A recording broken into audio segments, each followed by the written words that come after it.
Recibí una llamada de un número desconocido, tenía una voz gruesa muy parecida a la de mi amante, así que le dije, hola hermoso, ¿te gustó lo de anoche? Resulta que era mi esposo y mi hijo de 16 años que estaban haciéndome una broma. Me enteré de que mi vida se podía romper con una sola frase y con una risa de adolescente al fondo, esa risa que no perdona y que se te mete por la nuca como una aguja.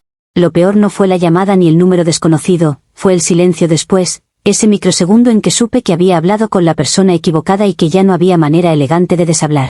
Sentí la sangre bajar a los pies y la cara encenderse como si me hubieran puesto frente a una pantalla gigante con mis vergüenzas en letras fluorescentes. Roberto, mi esposo, se rió primero, Lucas, mi hijo de 16, se ahogó de risa después, y yo vi claramente cómo la broma se transformaba en sentencia. En ese instante, mi cuerpo decidió sobrevivir, y mi boca decidió contar una historia distinta a la real. Mi nombre es Isabela y llevo años siendo la columna emocional de esta casa, aunque nadie lo diga así porque a la gente le gusta llamar dramática a cualquier mujer que sostenga cosas que los demás ni ven.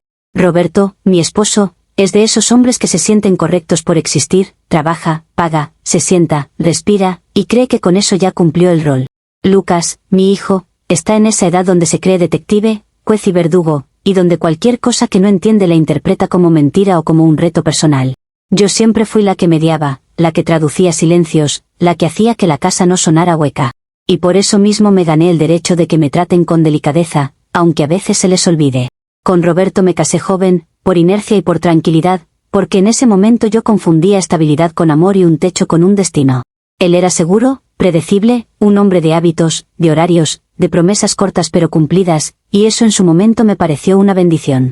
El problema es que la seguridad tiene un olor, y cuando llevas años respirándolo, empieza a parecerte encierro. Yo intenté ser la esposa modelo, la mujer que no pide demasiado, la que se adapta, la que entiende que así son los hombres. Pero mi cuerpo no es una oficina, y mi corazón no es una lista de tareas que se tacha por obligación.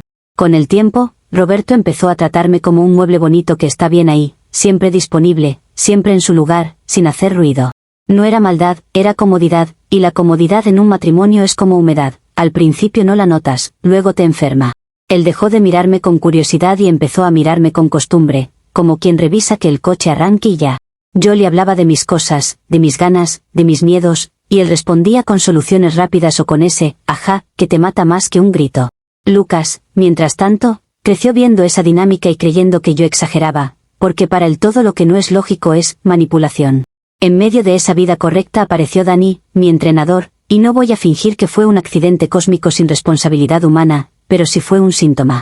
Dani me hablaba mirándome a los ojos, me preguntaba cómo estaba y esperaba la respuesta, y eso es algo que parece pequeño hasta que te das cuenta de que en tu casa nadie lo hace.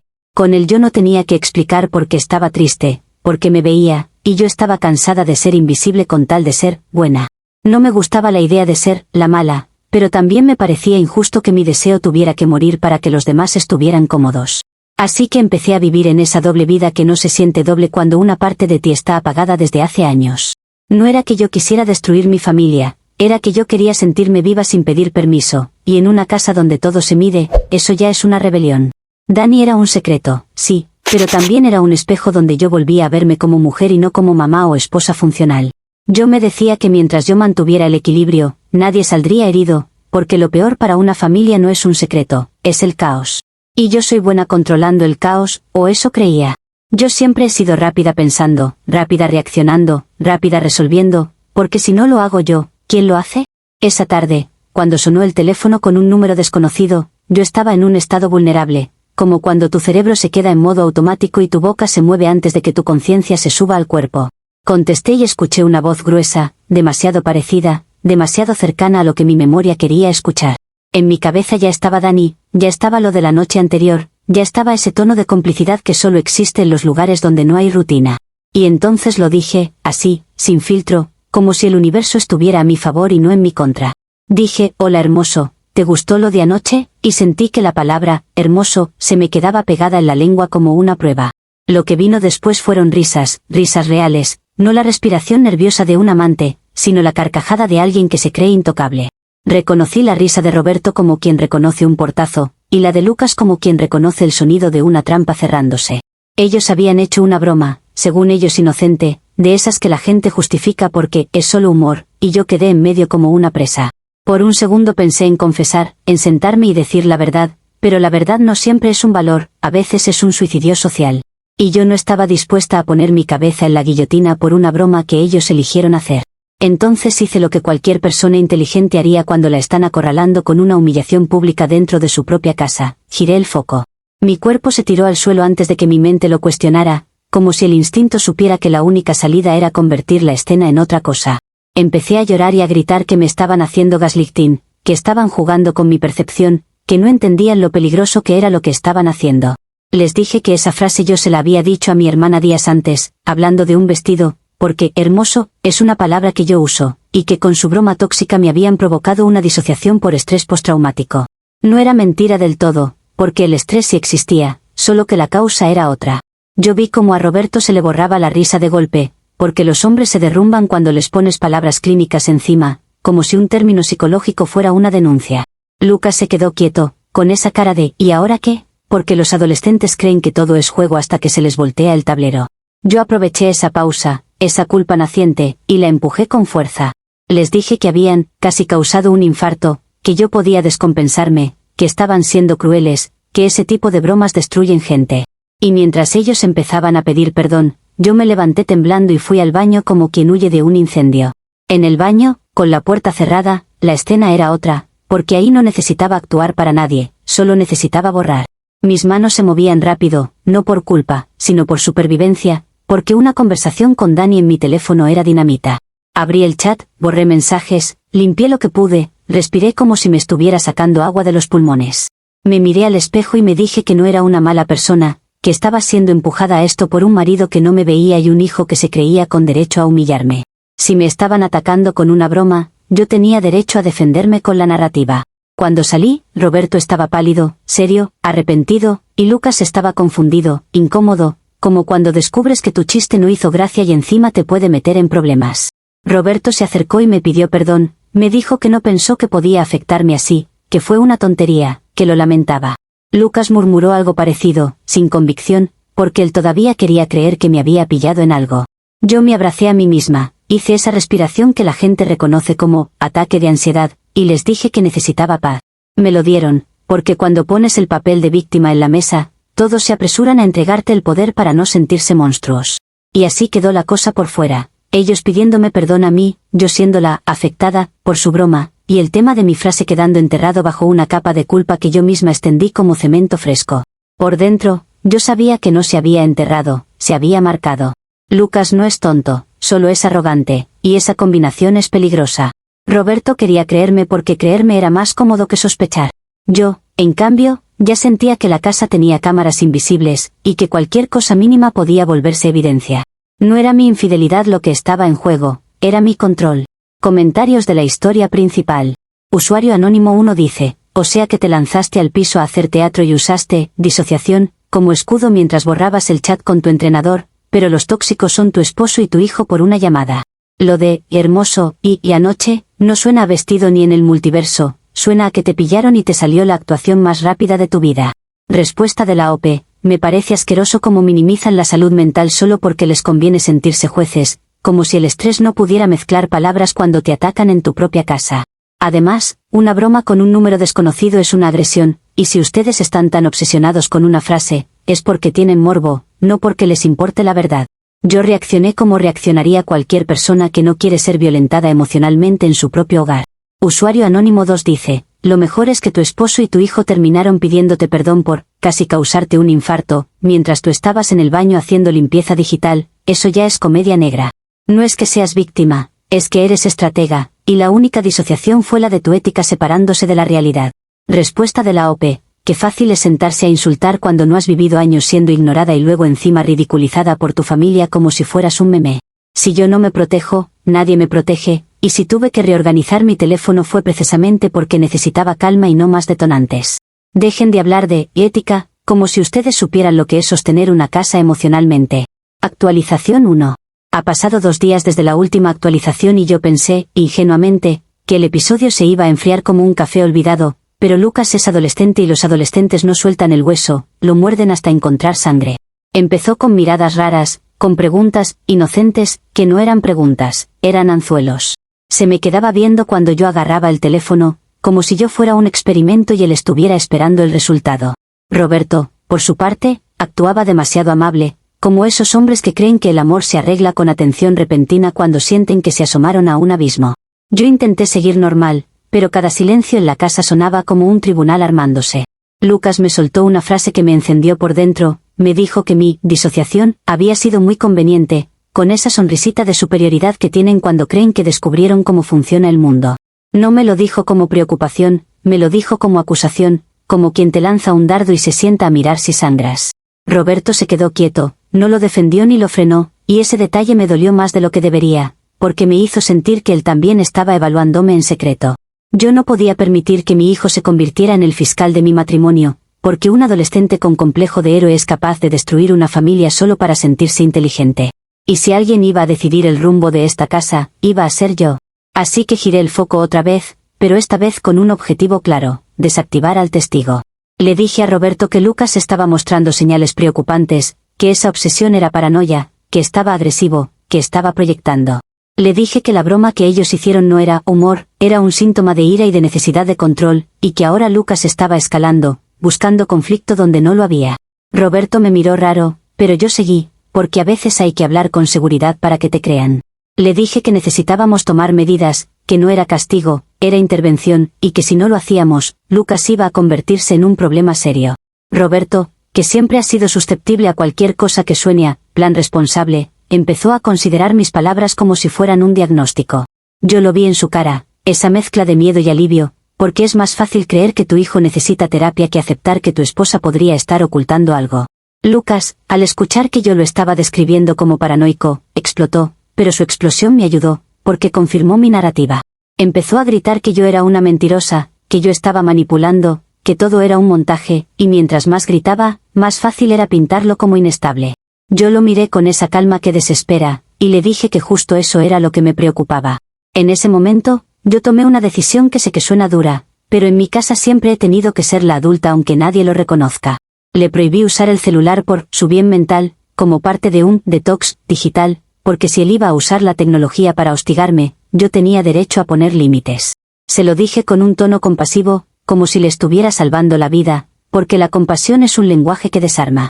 Lucas se quedó helado, porque para un adolescente quitarle el celular es como quitarle el oxígeno.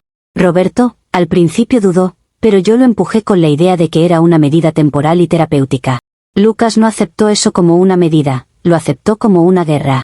Se encerró en su cuarto, empezó a mirar con odio, con esa energía silenciosa que anuncia venganza.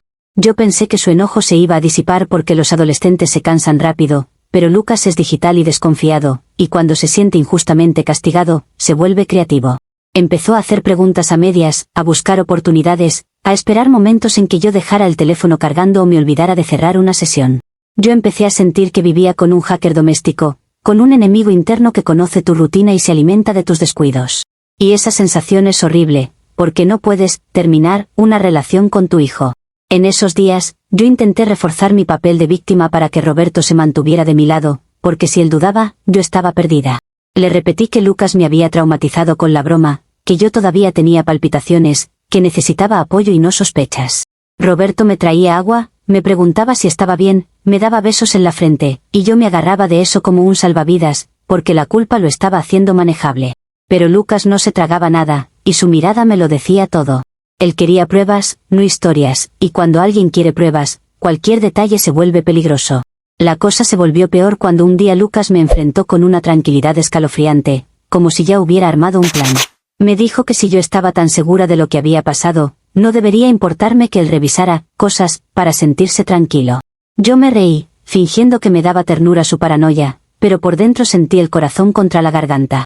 Le dije que eso confirmaba lo que yo decía, que estaba obsesionado, que necesitaba ayuda, y que lo que él estaba pidiendo era invasivo y enfermo. Lucas me miró fijo y me dijo que lo enfermo era que yo lo castigara por pensar. Roberto escuchó eso y se quedó como una pared, sin saber a quién proteger, y yo supe que el equilibrio estaba empezando a romperse. Esa noche, yo dormí poco, porque el silencio de la casa parecía una computadora procesando algo. Me imaginé a Lucas moviendo piezas, revisando historiales, conectando cuentas familiares, esperando que una sincronización automática le regalara lo que yo trataba de ocultar. Yo no podía admitir eso, pero sí podía actuar como si todo fuera culpa de su paranoia. Le dije a Roberto que si Lucas seguía así, debíamos buscar opciones más firmes, que tal vez un internado militar le pondría disciplina y le bajaría los humos. Lo dije sin pestañear, porque en ese momento yo necesitaba que Lucas se asustara y retrocediera, o que se fuera. Roberto se horrorizó un poco, pero también se notó que la idea le parecía, en secreto, una salida. Lucas escuchó esa conversación desde el pasillo, porque claro que la escuchó, y ahí su furia se volvió personal. Ya no era solo la broma, ya no era solo mi frase, era que yo estaba intentando expulsarlo de su propia casa para salvarme. Y cuando un adolescente siente eso, no piensa en consecuencias, piensa en victoria. Empezó a moverse con más cuidado, más paciencia, esperando el error perfecto. Yo, mientras tanto, me repetía que era por el bien de todos, que yo estaba evitando un colapso familiar, que Lucas estaba provocando una tormenta por diversión. Pero en el fondo, yo sabía que su inteligencia era un riesgo real. 2 días después de todo esto, la tensión ya era tangible, como electricidad en el aire antes de la lluvia. Roberto empezó a preguntarme cosas que antes no preguntaba, no directo, pero sí con ese tono de, quiero entender. Lucas dejó de gritar y empezó a observar, y eso es peor, porque la calma en un adolescente enojado suele ser estrategia. Yo traté de recuperar control, de volver a ser la que maneja la narrativa, pero sentía que el terreno se me resbalaba bajo los pies. La broma inicial, que yo había convertido en ataque hacia mí, ahora se estaba transformando en una investigación silenciosa dentro de mi propia casa. Y yo no podía permitir que el chico al que intenté pintar de loco terminara siendo el más cuerdo de todos. Comentarios de la actualización 1.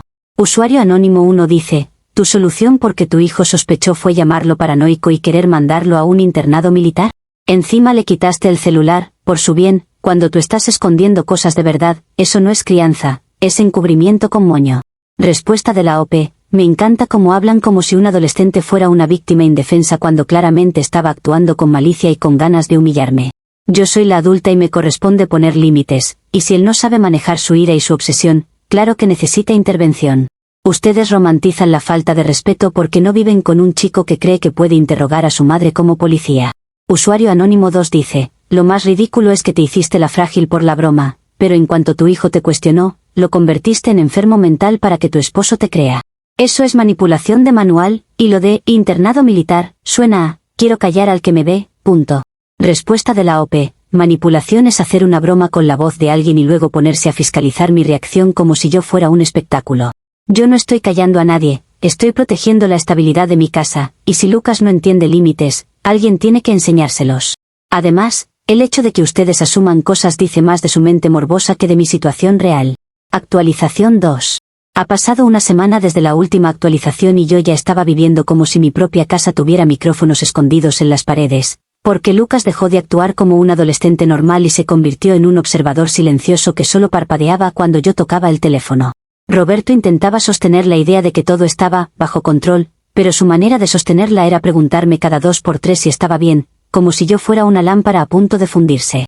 Yo no podía darme el lujo de quebrarme, porque cuando una se quiebra, los demás sienten que tienen permiso de meterse en tus grietas. Dani, además, empezó a presionar para vernos, y cuando un hombre siente que lo estás dejando en pausa, se vuelve demandante, como si tu vida real no existiera. Yo necesitaba calmarlo, no porque yo fuera débil, sino porque las personas no soportan sentirse secundarias, y yo no quería que él hiciera algo estúpido por despecho. Dani me escribió con ese tono de, no me ignores, disfrazado de ternura, preguntándome cuándo nos veríamos, si yo todavía quería esto, si yo estaba jugando con él. Yo odié la palabra, jugar, porque yo no juego, yo administro situaciones, y si alguien iba a entender eso, debía ser él. Le dije que estaba pasando por una crisis familiar, que mi hijo estaba raro, que mi esposo estaba encima mío como un guardia, que necesitaba tiempo para acomodar las piezas. Dani no es tonto, pero tampoco es paciente, y me dijo que entonces necesitábamos vernos aunque sea un rato, que él no iba a ser el plan B de nadie. En ese momento supe que si no le daba algo, él iba a buscarlo por su cuenta, y eso sí sería un desastre real. Fue ahí donde se me prendió la idea que, honestamente, era lo único inteligente que se podía hacer para que todos se calmaran al mismo tiempo. Le dije a Roberto que yo necesitaba irme un fin de semana a un retiro de silencio y sanación, para recuperarme del susto y del clima tóxico que dejó la broma, porque mi sistema nervioso estaba en alerta. Se lo dije con palabras suaves, con esa mirada de mujer cansada que hace que los hombres se sientan culpables por respirar fuerte. Le hablé de meditación, de desconexión, de sanar, de volver con más paz, como si yo fuera una planta a la que le faltaba sol. Roberto se tragó todo, porque le encanta cualquier cosa que suene a solución no confrontativa, y porque todavía cargaba la culpa de haber participado en la broma. Roberto incluso se emocionó, como si mi sanación fuera un proyecto en el que él podía ser el héroe. Me dijo que me apoyaba, que me lo merecía, que él se encargaba de la casa, que Lucas también aprendería a valorar límites mientras yo estuviera fuera. Lucas me escuchó decir retiro y puso esa cara de desconfianza, pero no dijo nada, y esa fue la primera señal de que él ya estaba planeando otra cosa. A mí me convenía que no dijera nada, porque el silencio a veces es permiso, y yo necesitaba permiso. Preparé una maleta ligera, la típica maleta de mujer que se va a sanar, y hasta dejé un libro a la vista para que pareciera coherente con el personaje. La realidad es que me fui con Dani a un hotel, no porque yo fuera una descarada sin corazón, sino porque yo estaba atrapada entre un esposo vigilante y un amante impaciente, y yo no podía sostener esa tensión sin explotar. Dani me recogió lejos de la casa, como si yo fuera una celebridad huyendo de paparazzi, y en el camino yo sentí una mezcla rara de alivio y rabia. Alivio porque por fin respiraba sin Lucas escaneándome con los ojos, y rabia porque tenía que esconderme como si yo fuera la criminal cuando en esta historia yo era la que estaba intentando mantener a todos estables. Dani, por supuesto, quería que yo lo tratara como prioridad, quería atención, quería pruebas de que él importaba, y yo le di lo justo para que se calmara, porque yo no iba a sacrificar mi vida entera por un hombre que ni siquiera podía entender la complejidad de mi situación. En el hotel, Dani estaba intenso, y yo tuve que recordarle, con delicadeza, que esto no era un cuento romántico, era una pausa estratégica. Él me dijo que si yo de verdad lo quisiera, ya habría dejado a Roberto, y yo le respondí que las decisiones grandes no se toman por impulso, se toman con cabeza, y que él debería admirar mi capacidad de pensar. Dani se molestó un poco, porque a los amantes no les gusta que les recuerdes que son parte de un plan, pero se le pasó rápido, porque a la gente se le pasa el enojo cuando le das lo que quiere. Yo, mientras tanto, no dejaba de pensar en casa, en Lucas, en Roberto, en si alguien había notado algo, en si yo había dejado alguna sesión abierta, en si mi vida digital estaba segura. No era culpa, era logística. Yo le escribí a Roberto en horarios específicos, con mensajes cortos y espirituales, como, estoy en silencio, pero pienso en ustedes, porque eso construye credibilidad. Roberto me contestaba con amor, con orgullo, diciéndome que me extrañaba, que estaba feliz de que yo me cuidara. Lucas no me escribió nada, lo cual era raro, pero también me tranquilizaba, porque yo prefería su silencio a su interrogatorio. El problema con las mentiras es que no se sostienen solo con palabras, se sostienen con coherencia, y la coherencia depende de que los demás se comporten como tú esperas. Yo estaba confiando en que Roberto seguiría siendo el esposo obediente y que Lucas seguiría siendo el adolescente castigado sin poder de acción real. Pero Roberto, en su afán de ser perfecto, decidió hacer algo que yo no vi venir, porque yo subestimé el peligro de un hombre con culpa y ganas de compensar. Se le ocurrió que sería hermoso apoyarme en persona, como gesto de amor, y apareció de sorpresa en el lugar del supuesto retiro con flores, como si estuviera en una película de redención. Yo no lo supe en ese instante, obviamente, porque yo estaba en el hotel, pero lo que pasó ahí fue el inicio del derrumbe. Roberto preguntó por mí, dijo mi nombre con orgullo, como quien presenta a su esposa en un club exclusivo, esperando que lo aplaudan. Y la recepción le dijo que yo no estaba registrada allí. Cuando Roberto escuchó eso, no fue solo sospecha lo que sintió, fue humillación, porque no hay nada que les duela más que sentirse tontos. Yo me imagino su cara, porque conozco a Roberto, sé cómo se le endurece la mandíbula cuando algo le rompe el guión mental. Él insistió, pidió que revisaran de nuevo, explicó que yo estaba en un retiro de silencio, como si la palabra silencio fuera un código secreto que abría puertas. La recepcionista, por supuesto, no tenía la culpa, solo repitió que mi nombre no existía en su lista. Y ahí Roberto entendió que no era que yo estuviera en silencio, era que yo estaba en otra parte. Roberto me llamó varias veces y yo, con Dani al lado, no contesté, porque contestar era regalarle mi voz nerviosa, y yo no hago regalos cuando estoy en riesgo. Le escribí después diciendo que en el retiro no se permitían llamadas, que estaba desconectada, que me perdonara si se preocupaba. Roberto no respondió, y eso sí me asustó, porque el silencio en él no es calma, es decisión. Dani me preguntó qué pasaba, y yo le dije que nada, que era solo mi esposo siendo ansioso, pero Dani no es idiota, y empezó a ponerse nervioso también. Cuando dos hombres se ponen nerviosos por ti, no es halago, es amenaza, porque significa que ambos pueden volverse impredecibles. El regreso a casa fue tenso incluso antes de abrir la puerta, porque yo ya sentía el aire pesado, como si la casa hubiera estado conteniendo la respiración. Roberto me recibió con una frialdad que no le conocía, no me gritó, no me hizo escena, solo me miró como si estuviera viendo a una extraña. Lucas estaba en el fondo, quieto, con esa calma peligrosa que ya me había aprendido a temer. Roberto me dijo que había ido al retiro, que había preguntado por mí, y que yo no existía ahí. No lo dijo como pregunta, lo dijo como sentencia, como si estuviera leyendo un veredicto. Yo intenté reaccionar rápido, porque la rapidez siempre me ha salvado, pero por primera vez sentí que mi historia se quedaba sin oxígeno. Le dije que quizá el retiro manejaba nombres de inscripción distintos, que quizá me registraron con otro apellido, que quizá era un retiro afiliado a otro lugar, que quizá él había ido al sitio equivocado. Roberto no se movió, no compró nada, y eso me desesperó, porque yo dependo de la reacción del otro para ajustar mi narrativa. Lucas, entonces, soltó una risa corta, casi imperceptible, como quien disfruta ver a alguien tropezar. Yo entendí que ya no era solo Roberto sospechando, era Lucas sabiendo. Roberto me dijo que quería ver el comprobante, el correo, cualquier cosa, y yo sentí un sudor frío, porque por supuesto que yo no tenía comprobante real, solo tenía mi teatro. En ese momento, yo me di cuenta de que el plan del retiro no solo había fallado, había abierto una puerta enorme para que ellos investigaran. Y cuando un esposo herido y un hijo resentido se unen, no están buscando la verdad, están buscando destruirte con ella. Yo me fui al cuarto, fingiendo que me estaba mareando, buscando tiempo para pensar, para respirar, para preparar la siguiente jugada. Pero la casa ya no era mi escenario, era su sala de interrogatorio, y yo estaba empezando a perder el control. Comentarios de la actualización 2. Usuario anónimo 1 dice, tu esposo apareció con flores en el retiro, y ni estabas registrada, o sea que mentiste con tanta tranquilidad que hasta le vendiste el personaje espiritual. Y encima dices que Dani no es plan B mientras lo llevas a un hotel como pausa estratégica, ¡qué frialdad! Respuesta de la OP, ¿frialdad? Frialdad es hacer una broma y luego convertirse en policía doméstico conmigo, eso sí es cruel. Yo no le vendí nada a nadie, yo necesitaba un espacio porque mi casa estaba tóxica y mi mente estaba saturada, y si Roberto decidió aparecer sin avisar, ese fue su impulso, no mi responsabilidad. Además, nadie entiende lo desgastante que es sostener a dos personas emocionalmente a la vez, así que opinar desde fuera es facilísimo. Usuario anónimo 2 dice, la parte más patética es que tu excusa fue, quizá me registraron con otro apellido, cuando tú misma armaste el retiro falso. Roberto ya no te cree y Lucas se está saboreando la caída, pero tú sigues hablando como si fueras la víctima de su culpa.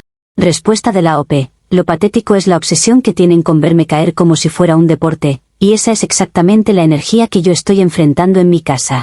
Roberto no es un santo ingenuo, él también ha sido negligente conmigo por años, y si ahora se hace el ofendido absoluto es porque le conviene. Y Lucas no debería estar metido en temas de adultos, pero claro, a ustedes les encanta aplaudir cuando un adolescente falta al respeto si es para atacarme. Actualización 3. Ha pasado 3 días desde la última actualización y fueron los 3 días más largos de mi vida, porque la casa se convirtió en un velorio anticipado donde nadie llora, pero todos te miran como si ya hubieran decidido quién eres. Roberto dejó de hablarme con normalidad, no me gritaba, no me insultaba, solo hacía preguntas frías, puntuales, como si estuviera armando un expediente. Lucas, mientras tanto, parecía tranquilo, demasiado tranquilo, y yo aprendí a temerle a esa calma más que a sus gritos. Yo intenté sostener mi personaje, el de mujer herida por una broma que casi le da un infarto, pero ese personaje ya estaba deshilachado. Ya no era suficiente llorar o hablar de energía, porque ellos no querían emociones, querían evidencia. Yo intenté preparar una excusa coherente, una versión que sonara limpia, pero cada versión chocaba con el hecho simple de que yo no existía en el retiro. Pensé en decir que me equivoqué de nombre del lugar, pensé en decir que era un retiro privado, pensé en decir que cancelé a último minuto por ansiedad y me quedé en casa de una amiga, pero cualquier amiga implicaba llamar a alguien, involucrar a terceros, y yo no iba a regalarles un nuevo punto de ataque. Roberto, por su parte, empezó a revisar cosas sin decirme que las revisaba, y esa sensación de que te investigan en tu propia casa te vuelve paranoica aunque seas inocente. Lucas lo miraba hacerlo como quien mira un tutorial, como si estuvieran colaborando sin hablar. El día del derrumbe no empezó con un grito, empezó con una discusión seca en la cocina, sobre algo estúpido, como siempre pasa cuando lo grande se está pudriendo por dentro. Roberto me dijo que no entendía por qué yo le mentía, que él había estado tratando de apoyarme, que fue al lugar con flores, y que lo dejaron como un idiota. Yo le respondí que lo idiota fue él por aparecer sin avisar, porque eso era controlador y tóxico, y porque yo tenía derecho a sanar sin que me supervisen. La palabra, controlador, le dolió, porque los hombres odian verse reflejados en su peor versión. Lucas estaba en su cuarto, pero yo sentía su presencia igual, como si estuviera escuchando desde la pared. En medio de esa discusión, sonó mi teléfono, y el número no tenía nombre guardado, solo un número, como aquella primera vez, y mi estómago se apretó. Roberto me miró con esos ojos de, contesta, y yo, en lugar de colgar, contesté, porque yo todavía tenía la arrogancia de creer que podía manejarlo. Escuché una voz que, por un segundo, me pareció la de Dani, y mi cuerpo reaccionó antes que mi mente, otra vez, como si el universo disfrutara repetirme la misma trampa. La voz dijo algo horrible, algo demasiado directo, diciendo que mi esposo era un idiota y preguntando cuándo nos veríamos. Y yo respondí con la rapidez de quien sabe que está al borde del precipicio. Le dije que se callara, que Roberto sospechaba, que yo lo llamaba luego. El segundo después de mi respuesta fue el fin de mi vida como yo la conocía, porque Lucas salió de su cuarto con el celular en la mano, caminando despacio, como si estuviera entrando a un escenario para recibir aplausos. Roberto se quedó congelado, y yo vi cómo su cara cambiaba, no a rabia, sino a una decepción espesa, como si se le hubiera caído una estatua que llevaba años admirando. Lucas levantó el teléfono y mostró que la llamada venía de su dispositivo, y ahí entendí lo que había pasado. Él había usado la misma tecnología de voz que usaron para la broma inicial, solo que esta vez no era una broma, era una trampa. No era el número desconocido jugándome, era mi propio hijo fabricando una situación para que yo me delatara, y yo caí como una principiante. Yo intenté hablar, intenté decir que era manipulación, que era un montaje, que Lucas estaba enfermo, que esto era prueba de su obsesión, pero las palabras se me quedaban pequeñas frente a mi propia frase grabada en el aire. Roberto me quitó el teléfono de la mano y lo puso en altavoz, como si necesitara escuchar el eco de mi traición para creerla, y ese gesto me destruyó más que un golpe. Lucas, con una frialdad que me pareció monstruosa para un hijo, dijo que eso era lo que yo merecía por tratarlo de loco y por querer mandarlo a un internado. Yo lo miré y sentí una mezcla de miedo y odio, porque yo lo había criado, y en ese instante lo vi como alguien capaz de ejecutarme sin pestañear. Roberto no gritó mucho, gritó lo necesario, lo mínimo, como quien no tiene energía para pelear porque ya decidió. Me dijo que me fuera, que no quería verme, que no quería escuchar más, que estaba harto de mis historias. Yo intenté recordarles todo lo que hago por esta casa, intenté decir que yo lo sostengo, que yo soy la que organiza, la que cuida, la que aguanta, pero Roberto me cortó con una frase simple, diciéndome que ya no podía confiar ni en una palabra. Lucas, en cambio, no se quedó con eso, porque él no quería solo justicia, quería espectáculo. Me dijo que había grabado el audio de mi respuesta y que lo iba a subir, que la gente tenía que ver la verdad. Yo corrí a su cuarto, intenté quitarle el celular, y fue humillante ver a mi hijo forcejeando conmigo como si yo fuera una enemiga, como si yo fuera una intrusa en mi propia familia. Roberto intervino, no para detener a Lucas, sino para detenerme a mí, y ese fue el golpe final, ver a mi esposo poniéndose del lado de mi hijo contra mí. Lucas subió el audio a TikTok con un título asqueroso, POV, atrapando a mi madre infiel, y en cuestión de horas ya había gente comentando, compartiendo, riéndose, como si mi vida fuera un clip de entretenimiento. Yo me senté en el borde de la cama con una bolsa en la mano, sintiendo que mi casa ya no era mi casa, era un lugar donde me habían expulsado con una prueba en alta definición. Esa noche me fui, no con dignidad, porque la dignidad es un lujo cuando te están arrancando el suelo, me fui con la sensación de que el mundo entero estaba mirando. Me quedé en casa de una amiga sin contarle toda la verdad, porque una no se expone así, una se protege, aunque sea tarde. Dani me escribió preguntando qué pasó, y por primera vez en todo esto sentí rabia contra él también, porque su existencia era el detonante de todo, y porque él exigía cosas como si yo no estuviera en ruinas. Roberto no me llamó, no me buscó, no me preguntó si estaba viva, y eso fue lo más duro, porque confirma que en el fondo yo ya no era su esposa, era un error que quería borrar.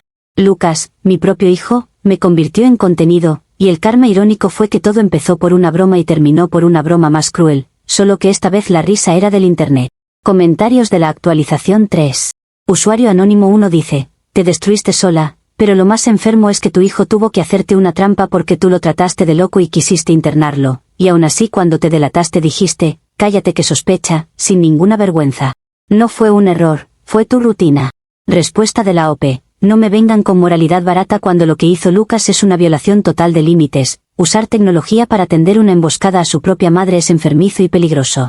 Si yo respondí así fue por estrés, por presión, por estar siendo acorralada en mi casa como si fuera una criminal, y cualquiera se equivoca cuando lo están atacando desde todos lados. Lo que pasó no fue justicia, fue crueldad, y la gente celebrándolo solo demuestra lo podrido que está todo. Usuario anónimo 2 dice, Lucas subiéndolo a TikTok como, POV, es el resumen perfecto. Tú convertiste tu familia en un teatro y él te devolvió el show con audiencia. Roberto fue con flores al retiro, lo dejaste como idiota, y al final te echaron porque la única constante eras tú mintiendo. Respuesta de la OP. Claro, celebren que un esposo negligente se haga el mártir ahora que le conviene y que un adolescente se crea héroe por exponer a su madre, eso dice muchísimo de ustedes. Roberto no es víctima inocente, Él construyó esta distancia con años de indiferencia y ahora quiere lavarse las manos como si yo hubiera actuado en el vacío. Y Lucas va a aprender, porque el Internet no perdona, hoy me usa a mí para la X, mañana la vida lo va a usar a él para enseñarle que la humillación también regresa.